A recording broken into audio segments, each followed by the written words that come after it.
I tap my fingers against the cashier counter nervously, keeping an eye on the clock as I do. Any minute now, Kara will call to further discuss the partnership between my clothing boutique and the clothing production factory she works for. I first reached out to her company the day after the fundraiser, inspired by reading the list of helpful resources and contacts Workweek wear sent out to the participating designers. We've spoken over the phone and even had lunch together once in the few days since. So far, their professionalism, reasonable rates, and close location to Raindrop have made this partnership seem more and more like a great idea. With any luck, I'll have a reliable, long-term business relationship that can aid me whenever current orders outweigh what I can produce on my own. After having to rely on the kindness of my friends to get the Workweek Wear project completed on time, learning how to scale my business has never seemed so important. An eager knock on the window of my storefront causes me to look up. Sarah waves from outside my not yet opened shop, holding up a small bottle of champagne proudly. Judd stands next to her, his own hands occupied by orange juice and disposable cups. I gleefully unlock the front door and usher in my uninvited guests. I wasn't planning on opening up shop until I had finished my call with Kara anyway. Why not let my friends distract me with mimosas while I wait? Sarah bounds in through the door, with Jed following close behind. Before the both of them sit down their stuff at the cashier counter. "We come bearing gifts," Sarah shouts. "I can see that," I tease, rubbing her lightly. I eye the two of them curiously as we start to pour the juice and pop open the champagne. "What's the occasion?" I ask. "You," a deep familiar voice from behind me says. I turn to see Gray winking at me as the boutique door closes behind him. With just a few strides, he's right in front of me, close enough to touch. Gray hands me a large picture frame, and my eyebrows deep as I examine the contents. As I start reading through the framed piece of news, I nearly shriek in excitement. "What? The article about Raindrop came out? When? How did I miss this?" "Nicky said it was released earlier this morning. He found it while he was getting ready for work," Sarah says. She then proceeds to wrinkle her nose up in exaggerated disgust. "School starts way too early. He asked me to congratulate you in person in his place." "You should be proud," Jed says. He gives me a small smile as he hands out the finished cocktails. "The article speaks highly of you." "Who wouldn't?" Gray chimes in. He raises his own glass to me in celebration, grinning proudly. After the four of us clink our cups together, I stand staring at the story in shock. I can hardly believe it. One part in particular catches my eye. "Hey, they have a quote from Evelyn, that woman who approached me at the fundraiser," I say. My eyes widen as I read the next few lines. "Wow, it seems like she's pretty influential. One of the Workweek Wear's greatest benefactors. The fact that she's complimenting my work here is so crazy, I say, feeling incredulous. That's amazing. Sarah beams at me. The Clanner Academy principal is quoted in there as well, praising the costumes you made for their play. They even bought some of my photos to use in the article. Sarah points to where her name is printed as the contributor. Let's hope we'll both continue to get new business beyond this, she says, still smiling brightly. Definitely. I actually had a meeting with a small clothing manufacturer the other day to help me prepare for just that. I'm supposed to hear back from her today at around 9:30. I nod my head towards Jed. No more counting on the couple's legendary seamster to lead a team of amateurs to save the day, I joke. Doesn't mind, Sarah says. She wraps her arms around Jed's tall form. None of us did. My heart melts thinking of how much everyone did to help me and my business. I'm beyond appreciative, truly. I pray my sincerity comes through in my words. But I don't want to have to rely on the kindness of my friends to survive these situations, not if I can properly prepare for them. That's a great attitude to have, Hazel, Sarah says. She lays a hand on my shoulder. I'm super proud of you. It's almost 9:30, Jed says, glancing at his watch. We should clear out if you're expecting a call. But we just got here, Sarah pouts. Despite her protests, she helps the rest of us clear the drinks away quickly. The two sit out together after wishing Gray and I goodbye. Sarah winks at me as she grabs the champagne and juice to take with them. Probably best I don't drink much at the start of a workday anyway, though the mimosas were a fun break from routine. Mind if I stick around for a while? Gray asks. He leans back casually against my front counter, tucking his hands into his pockets. There are some things I'd like to talk to you about after your phone call wraps up, but I understand if you prefer privacy. As long as you promise to be good. I twirl a lock of hair around my finger as I speak, my tone flirtatious and light. Oh, Gray raises an eyebrow. And what does that entail? Doing as I say, being quiet when I tell you to be. I grin as my words cause Gray's eyes to narrow and his lips to twitch. I love pushing his buttons.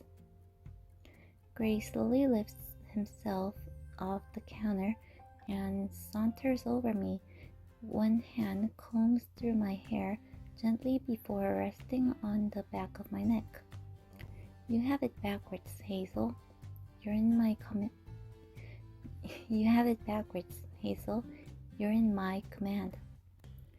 Gray speaks deliberately, his silver eyes staring into mine. Using his free hand, he rubs his thumb over my lips.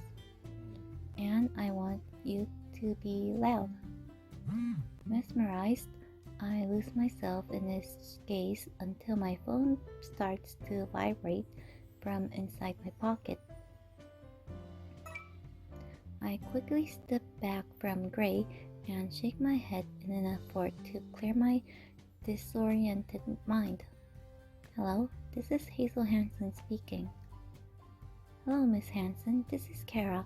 We had lunch together the other day to discuss our clothing factory collaborating with Raindrop to produce your designs. Oh, yes, I'm really excited to talk more in detail about. I'm calling to let you know that we won't be able to continue with this partnership. I freeze in place. Gray's eyebrows lift as he takes in my expression, and I slowly shake my head at him. Well, I'm very sorry to hear that. Could you tell me why? There's a moment of heavy silence on the other side of the line. After our meeting, a man approached who had some allegations against you. Our company has to keep appearances in mind and cannot afford to associate ourselves with anyone or anything disreputable. My mouth drops open in surprise. What? A man? For a moment, I'm too dumbfounded to put the pieces together. Then a sense of dread steadily spreads through me. There's only one person who could be behind this. The lack of interference from him over the past couple weeks as we prepared for the fundraiser was only a temporary reprieve. He intends to keep hurting me. I tune back into the phone just to hear the end of Kara's polite but curt goodbye before the line goes dead. My trembling hand slowly retracts from the side of my face, taking my phone with it as it falls limply at my side. Gray's arms encircle my waist in an instant. What's happened? His voice is a whisper, his voice full of concern. It's even, again. I try to speak clearly, but emotion seeps into my words. He told them something about me, and now they won't work with me anymore. Told them what? Gray's perplexion mirrors my own. I don't know. Maybe he didn't say anything about me. Maybe he threatened them, or maybe he. My eyes start to sting as a sense of hopelessness comes over me. Gray presses me to him, and I stand in his embrace, breathing his scent in and out until I feel calm enough to continue. I didn't imagine he'd try so hard or go this far, I say, wiping my eyes. I feel he'd sooner see Raindrop destroyed than accept my refusal. I look up at Gray, whose lips have settled into a grim line. I'm starting to feel like I'm running out of options, Gray. If I call the police on him, I'd be putting you and Jet at risk as well. I chew on my bottom lips, trying to think of another solution. One that doesn't involve having to lose my business. Should I give in? I can barely get the words out.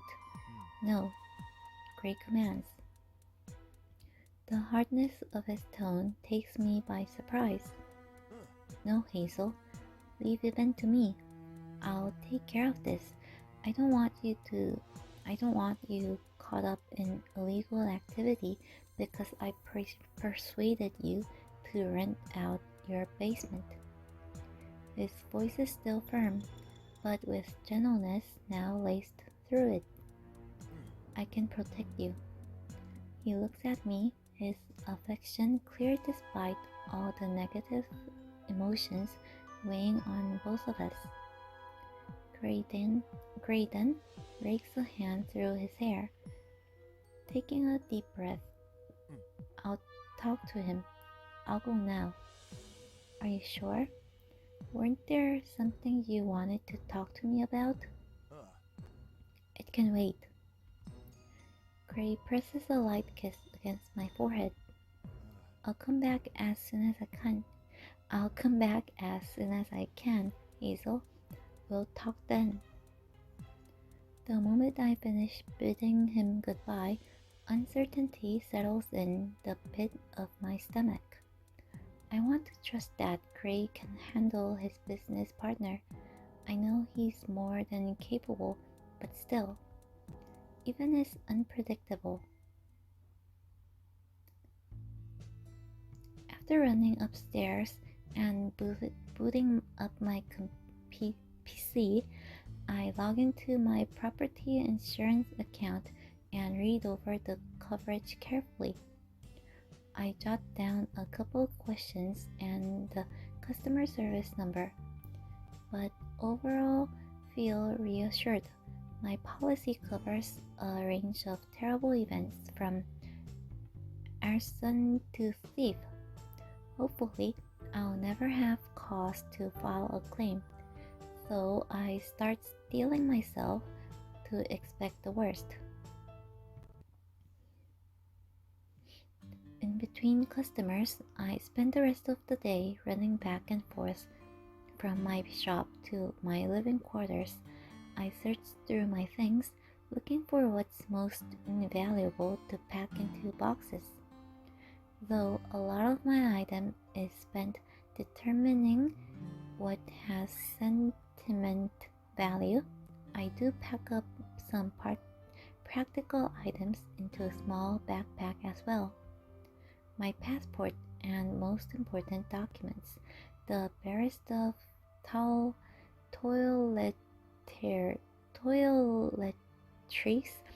and a change of clothes, as well as some cash and a backup of my hard drive, are now all contained in one convenient portable package.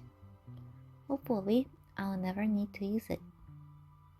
I don't feel the need to call up Sarah and ask her to store my things for me yet, but my heart grows lighter knowing I'm organized and have a plan. It feels a bit silly packing up my own belongings when I was doing the opposite just a short while ago. While combing through my stuff, I come across the photos my parents had sent over some months ago, grimacing as I spot the one of Sarah and I as active gang members in our Clanner Academy days.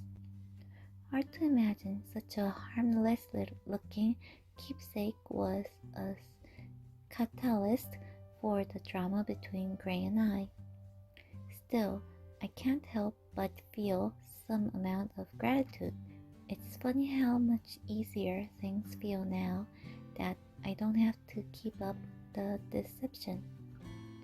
Perhaps it would have been best if I had been truthful from the start, but back then I was unsure how Gray would react. It's tempting to be hard on my past decisions now when everything turned out okay, but honestly, I'm lucky that I didn't lose him. Real lucky. I tested his trust so early in our relationship, yet he's still here, supporting me and looking out for me. No more secrets. It's all I can really do going forward. I can learn from my mistakes. A soft knock at my apartment door overtakes my attention. It's me. Gray's voice calls out to me, the sound slightly muffled. Can I come in? I bound over to the door, pulling it open for him. Of course, I say. As he enters, I search his facial expressions for hints about how his conversation with Evan went. Gray takes my hand in his, leading me over to my couch. He's going to leave you alone now, Gray says, looking into my eyes, and so am I. I'm breaking our lease agreement. We'll be moving our operation as soon as possible. Frowning, I struggle to comprehend the severity of his statement. You're leaving? I ask finally. As relieved as I am to be rid of Even, I don't want to lose my connection to Gray. Just your basement. Gray gives me a half smile. I'd like to just come by as your boyfriend from now on. I could get used to that. A smile of my own starts to form as I savor his choice of words. My happy expression halts as I recall the pledge I made to myself earlier in the evening. No more lies, no more hiding the truth. There's something I need to tell you first, something you need to know before we make anything official between us. Gray's eyebrows immediately draw together. What is it? He asks, his trepidation made clear. I'm not sure if you've pieced this together or not, but I wanted to make something clear. I breathe in deeply, calming my nerves. I'm the one who called the cops on you that night. Back in high school, I needed a distraction so that I didn't have to face you in a fight. For a moment after I speak, I squeeze my eyes shut, afraid to see his reaction. When I opened them, I found Gray staring at me intensely. Was it you who planted the knife as well? He speaks softly, though his tone is far from gentle. What? No, of course not. My mouth gapes at a loss for words. I know some couples mentioned the knife at the bar a couple of weeks ago, but I didn't know you believed the clanner planted in it on you too. Gray just shrugs. It seems like the most likely explanation. Gray, I would never do that, seriously. I called the cops because I was trying to save my own skin, I plead. I pray he'll believe me in spite of my history of deceit. Gray doesn't look convinced. I thought you would have revealed that we knew each other, that we had been. I wave my hands in exasperation, struggling to define what Gray and I were to each other back then, if anything. I don't know, somewhat friendly? I thought Sarah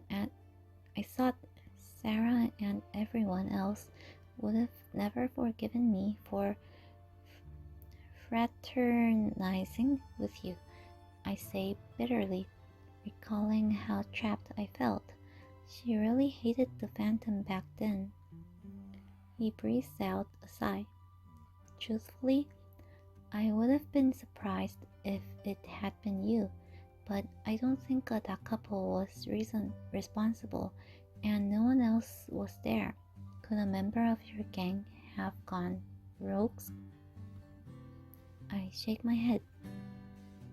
That thought occurred to me after hearing what your gang members said at Wasted. I asked around when everyone was here helping me prepare for the fundraiser, but everyone denied it. No one knew about my plan to hide and call the cops, so it doesn't make sense for anyone from Clanner to give you a knife and risk you using it on me. They had a hard enough time convincing me to fill the leadership role that I highly doubt anyone was looking for me to get hurt. Gray nods as he follows my lines of reasoning, but then sighs. If we can roll out the Clanner Academy gang and the Dakapo gang, who else could it have possibly been? What about Even? Has he ever told you what he was doing there that night? I ask. The memory of our first meeting is practically burning into my brain, though whether that's due to Evan's unsettling nature or the dramatic events of the evening, I can't be too sure. Evan? Gray repeats, looking dumbfounded. He was at the park too? Yeah, he's never mentioned it to you. I figured it would have come up, considering how long you known each other. My brow furrows. No, not once. Believe me, I would have remembered. Gray's tone is flat as he speaks, his body language stiff and alert. Oh, I shift uncomfortable in my seat, not sure what else to say. What would even keep that from him, unless he had something to hide? Watching someone get arrested doesn't exactly seem like the type of thing you'd forget, nor is even the type to watch his words. So you saw him that night? Did he say anything to you? Do you know why he was there? Gray asks, after a moment's pause. I stay hidden in the trees to watch how things played out, and he found me there. Even struck up a conversation about how the night didn't go as he intended, but played right into his hands. I suppress a shoulder as I recall how cryptic and creepy he was, even as a teen. Gray falls back onto the couch as if someone knocked the wind out of him. Are you alright? I ask tentatively. I know he's your partner, but do you think he could have been responsible? Knives were kind of his style. I grimace as I recall the fight between him, Sarah and I back then. Yeah, Gray says slowly, taking things in. His fists clench until his knuckles turn white. I'll ask him about it. He then shakes his head, looking so lost that it breaks my heart. I was so tough on you for concealing something from me for a matter of months. To imagine he's been lying to me for years is just... Maybe you should just end things with him, I say gently. If you have to move away anyway, and you aren't sure you can trust him, maybe... It's not that easy, Gray says, his tone bitter. What? Are you really that attached to this whole poker thing? No, it's not that. Gray waves away my question. If it was just about the job itself, it'd be no use. I mean, it pays well enough, but carrying out the operation in secrecy is a hassle. It's not worth the trouble, really. So then why not quit? I ask, genuinely curious. It's even. Gray sighs. He won't let me. Not without serious consequences. Like he'd turn you into the police or something? Wouldn't that incriminate him as well? My eyebrows draw together as I contemplate Gray's words. Let's just say he knows things about me that could land me in jail, and not him. Gray's mouth is a flat line as he looks away from me. I get the sense he doesn't actually want to discuss details right this second. Well, what if Even wasn't in the picture? What would you want to do instead? That's a good question. Gray says, appearing thoughtful. Let's just say, even before I got kicked out of school, I wasn't the most academical minded, and it's not like I can put down on a resume that I managed an illegal poker ring for the past few years. Gray waggles his eyebrows, making me giggle. Yeah, I don't think that would go over well at most places. What about your cover story of running a game night? I'm sure Jet would provide a reference. Gray just shrugs. Maybe. Well, what about a trade then? Something with technical skills like... Gray raises a hand to stop me. I stare back, confused by the interruption. Look, Hazel, you're sweet to think about me, but I can and will handle my employment myself. As he looks at me, his eyes soften.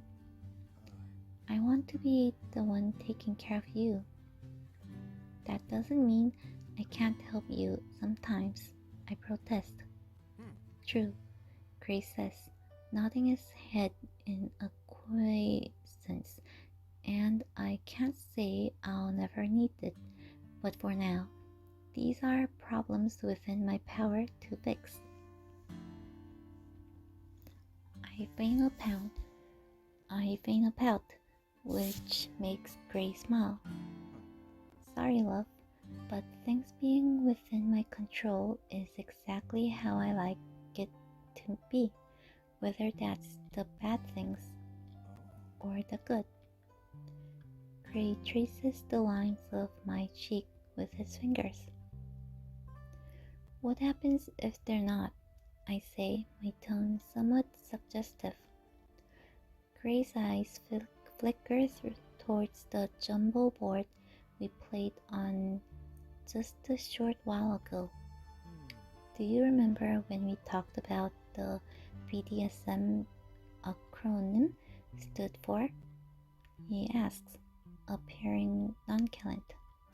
Yeah, bondage, dominance, submissiveness, and...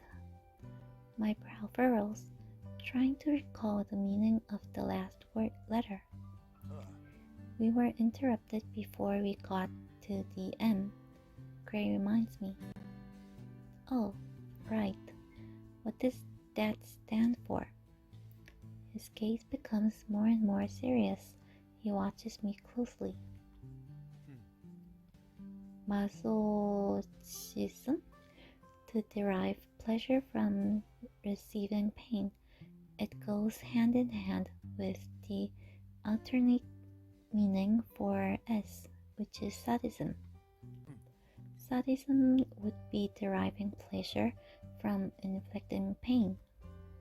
Oh, I say. I shift nervously on the couch beside him, apprehensive about why he's bringing this up.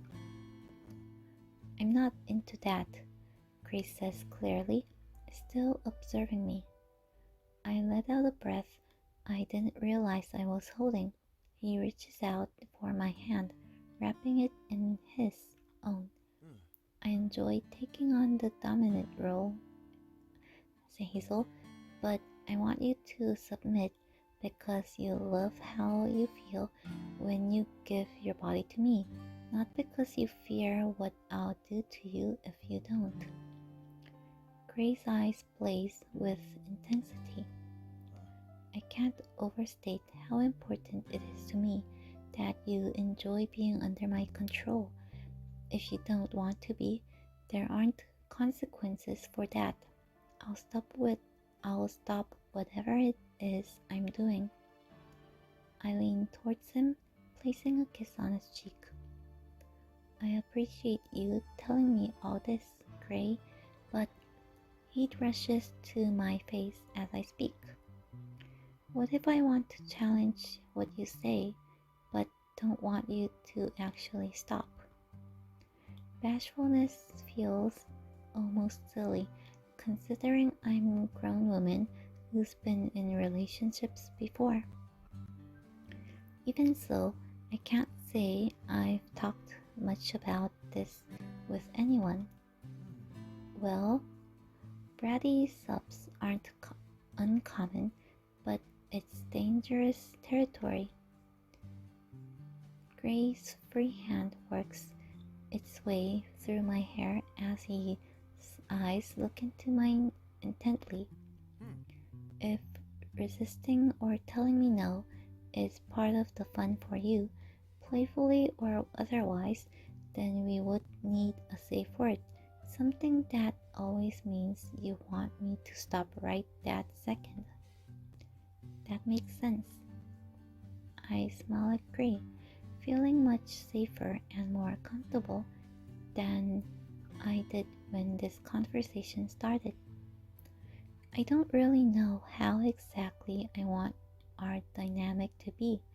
I know I like teasing you sometimes, but I don't know if I want to bring that into the bedroom. There's a pause in our conversation as I start to imagine being intimate with Gray again. Would I still want to play coy then? Well, think about it, Gray says finally, standing up off the couch. It can only help us to have one in place, even if we never use it. Are you leaving? I ask. A frown forms on my face as he moves closer to the door. I want to think over my situation with Gray says, looking slightly apologetic. I don't think I'd be much fun even if I stayed, he admits. I walk over to him, wrapping my arms around his neck before planting a kiss on his lips. Next time, I won't let you leave so easily. Not before you pay me much more attention. Gray breaks out into a smirk. I promise you'll be satisfied, and Hazel. He presses a kiss on his own against me, lingering on my lips for a moment. When everything with Even is finally settled, I'm going to command all your attention for a long, long time. And with a final wink, he bids me good night.